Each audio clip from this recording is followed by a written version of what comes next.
कधी वाटलंही नव्हतं की माझ्यासाठी एखादा पुरुष इतका रडेल आणि तेच मोमेंट मी आज जगत होते.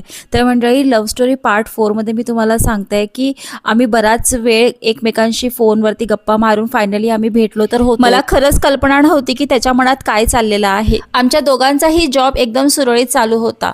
त्यामध्येच एक गोष्ट माझ्यासोबत इतकी वाईट घडली, ती मी इथे नाही सांगू शकत. मी माझ्या मोठ्या व्हिडिओमध्ये सांगितलेलं आहे. त्या माणसाला ऑन द स्पॉट हॉटेलमधनं काढण्यात आलं. तो व्यक्ती बंगाली होता आणि तो माझा असिस्टंट मॅनेजर होता आणि त्या माणसाचे नखं माझ्या हाताला लागले होते आणि आता मला जॉब करायची अजिबात एक इच्छा नव्हती. मी सचिनला मेसेज केला की सर, माझ्यासोबत असं असं झालं. त्याने मला एकच सांगितलं की टेन्शन अजिबात घेऊ नको, संध्याकाळी आपण भेटूया आणि आपण ह्याच्यावरती सोल्युशन काढूया. त्यानंतर मला त्याच्याबद्दल जास्त एकदम फिलिंग्स वाटायला लागल्या, पण आम्ही एकमेकाला अजूनही प्रपोज केलेलं नव्हतं मंडळी. अशा बऱ्याच छोट्या मोठ्या गोष्टीतनं आम्ही पुढे आलो आणि फायनली एक मोमेंट असा आला की त्यांनी मला सांगितलं की माझे घरचे लग्नाला नाही म्हणतील आणि मी त्यांच्या विरोधात जाऊन लग्न करू शकत नाही. तर या मोमेंट नंतर आमचं आयुष्य पूर्णपणे बदलणार होतं. एक दिवस असंच हॉटेलमध्ये काम करत असताना मी बारमध्ये एकदम चक्कर येऊन पडले होते आणि मला पिरियड्स आले होते. त्या मोमेंटला त्यांनी मला एकदम हिरो सारखं उचलून दवाखान्यात नेलं होतं.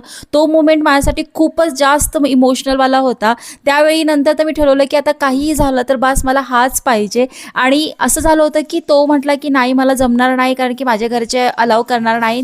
मग आम्ही दोघांनी एकत्र मिळून ठरवलं की आज आपण भेटूया आणि त्यानंतर आपण ब्रेकअप करूया. मी ठरवलं होतं की मी छत्रपती संभाजीनगरला जाईल, त्याने ठरवलं की मी कोल्हापूरला जाईल जॉब सोडून. तो दिवस आणि रात्र आम्ही एकत्र काढली आणि फक्त रडत होतो आणि ही शेवटची भेट होती, कारण की दुसऱ्या दिवशी पहाटे मी जाणार होते. जशी जाग आली तसं सचिन म्हटला की उठ, आपण कोल्हापूरला जायचंय.